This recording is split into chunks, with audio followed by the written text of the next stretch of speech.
Meditation is marketed as this shortcut to happiness, a pill you can take and all your troubles will go away.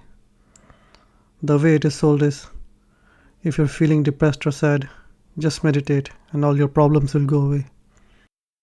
The typical image used with meditation is an attractive woman sitting on a beach, her hair perfectly permed, her cleavage just showing.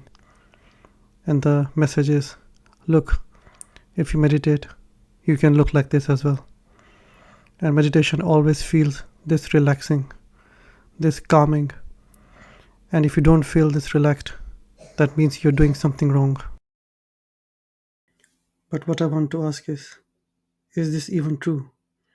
Or is it just marketing? Is it something we've been told over and over?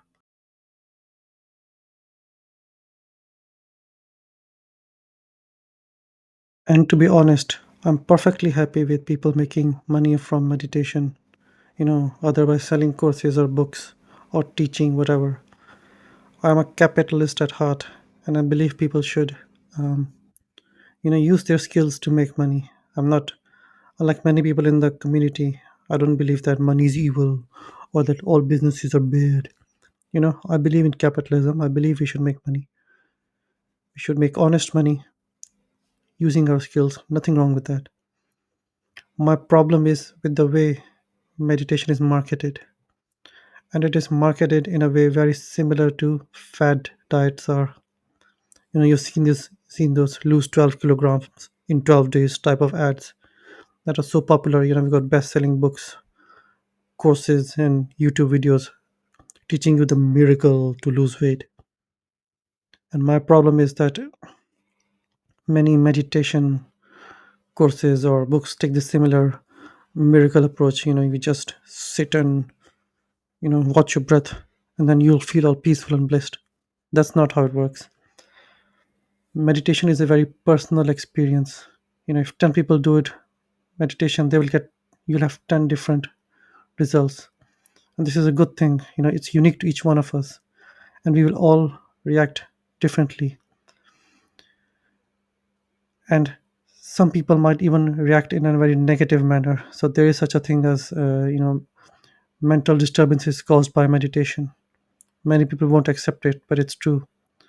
And meditation can, for some people, cause mental breakdowns and psychotic breakdowns, which when you look at it, you're messing around with your mind. You're messing around with your ego that holds us together. So it 100% makes sense.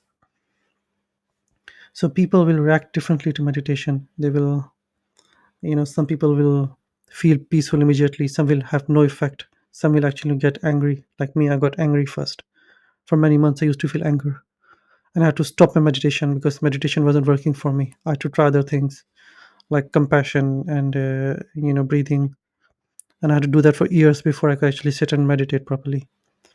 So this is my problem with meditation. Not that people are selling courses, but that not just what they're saying, but what they're leaving out. They're giving this false impression it's a quick fix that you take the pill, boom, and you will be relaxed.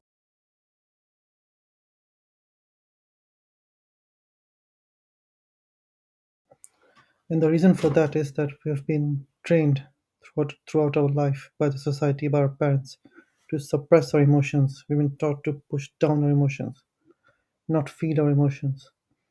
And anytime we feel uncomfortable, we've been trained to distract ourselves by switching on the TV or swiping on social media or whatever.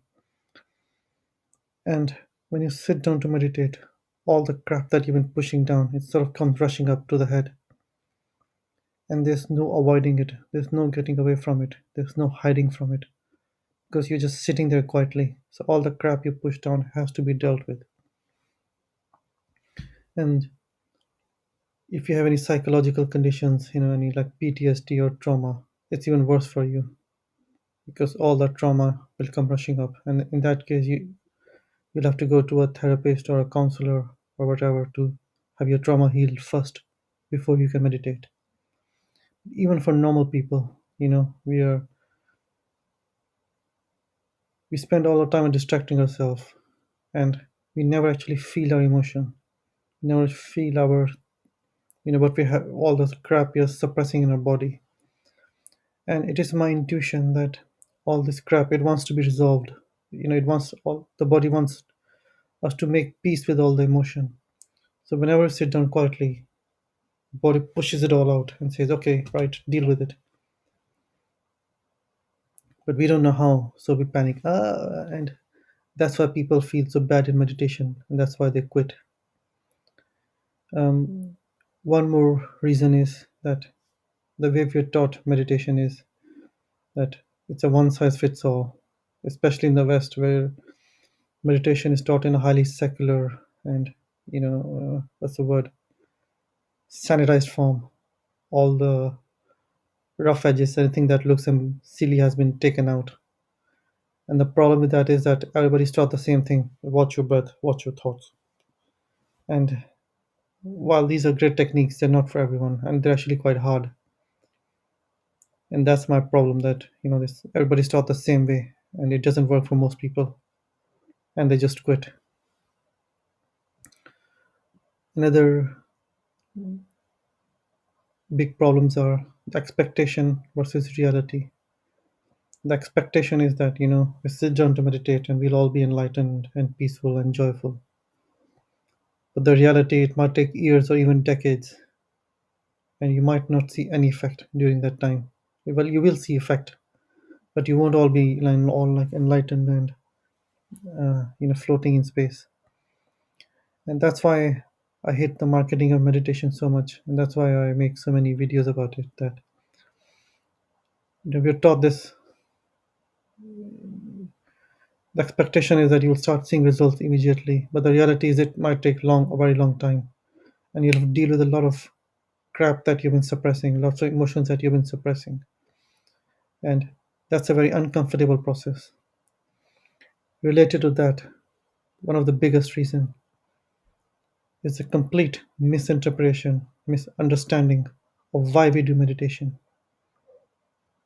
We've been the new age movement. It thinks that some emotions are good, like have positive thinking, and it's all like think positive, think positive, think positive.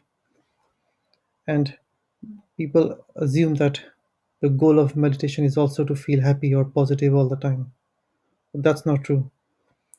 The goal of meditation is to accept ourselves as we are, positive or negative, both the sides. And this misunderstanding means that people spend a lot of time fighting their emotions rather than making peace with themselves. They're actually fighting themselves. And the thing make things worse, but they don't even know it because they're coming from a bad place. They're coming from a bad teaching, a bad philosophy that thinks that only positive thinking or positive emotions are good.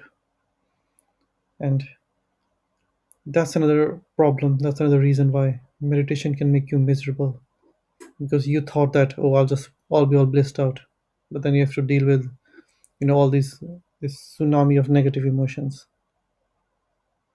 So I've given you a lot of reasons why meditation is bad. So you might be thinking, why would I even bother? And yeah, why would you? Why would you uh, start meditation? My answer is this: short. If you want a uh, short-term fix, there are much better ways to feel happy. Most of them involving illegal drugs or other, sin type pleasures, which I won't say here because it'll get my video taken down. But you know what I'm talking about. So if you just want a shortcut, there are other ways. Try them. No, don't try meditation. Only try meditation if you want a long-term solution to your problems. Meditation is a process. It's a technique whereby we realize that we are not our thoughts. We have this mechanical thing that's constantly spinning in our head, making up stories. We realize that we are not this mechanical process. And once you see this, there's no unseeing it. You cannot go back to your normal life. This is one of the biggest reasons many people suffer in meditation, because you get stuck between the spiritual world and the material world. Now, I started this video with the example of the matrix, the red pill. Once you've taken the red pill of meditation, there's no going back. You can't go back to your normal life. And you can try quitting, And I tried it. I spent like 6 or 7 years. Mm, I gave up meditation, and I call them my desert years. I spent 6 or 7 years in the desert, spiritual desert, wandering around. I gave up meditation, but I gave up spirituality, but spirituality didn't give up on me. And I kept being called back because once you've seen the truth, you can't leave it. It won't let you go that easily. And so once you start meditation, there's no going back. Once you've seen the truth that most people, they identify with their thoughts. They don't even realize that they're separate from their thoughts. They think that whatever's going through their head is what they are. Once you've seen that we are not our thoughts, that we are not slave to our thoughts, that we can look at our thoughts as objectively and not be flown by them. It's a life-changing event. But just because you understand it doesn't mean that it'll go away. It doesn't mean that all those suppressed emotions will just vanish. It doesn't mean that the mind will start listening to you. The mind will still fight you. And the mechanical habits that you've built up for. If you start meditating when you're 20 or 30, you have 20 or 30 years of bad thinking, experience. It won't just go away overnight. You have to spend years training your mind to be more calm, peaceful, and only think when it's necessary instead of just boop, boop, boop, boop, boop, thinking all the time. And you'd have to learn how to deal with all the negative emotions that come up. You have to deal with all the stories and the mind makes up to deal with the emotions, to suppress the emotions or bypass the emotions. So yes, meditation makes you miserable, it can make you unhappy, but once you start on the path, there's no going back. You have to go through it, and it's a very painful process, and I cannot claim to be enlightened, but I now think that it's well worth it, because otherwise, the option is to go to take the blue pill and go back to being a slave in the matrix, going back to the mechanical way of thinking like a robot, being where you're a slave of the mind, and the mind makes you jump like a puppet. It makes you do whatever it wants. And so this is becoming a bit long. So meditation does not make you happy. It can make you miserable. But if you want to control your life, if you want to live a life of meaning, of value, of spirituality, then you have to meditate. You have to go through all this hard stuff. There's no escape. There's no shortcut. There's no fast road. There's only one road. There's this Indian poet. He was talking about love. He was talking about spiritual love, but so he said that love is like a river of lava, and you have to go through sinking all the way. You have to go swimming through that lava and sinking. So that's what the spiritual life is. It's like a lava flowing, and you have to swim through it. And there's no going back because, like I said, once you've seen the truth, you cannot go back into your normal life and pretend that oh, nothing matters. My mind is all there is. My thoughts are all there is. So that's why I say. That's why I hate this marketing of meditation as a shortcut or a quick fix. It's not. Meditation is a very powerful thing, it's a very useful thing, but only start on the path if you're ready to change your life.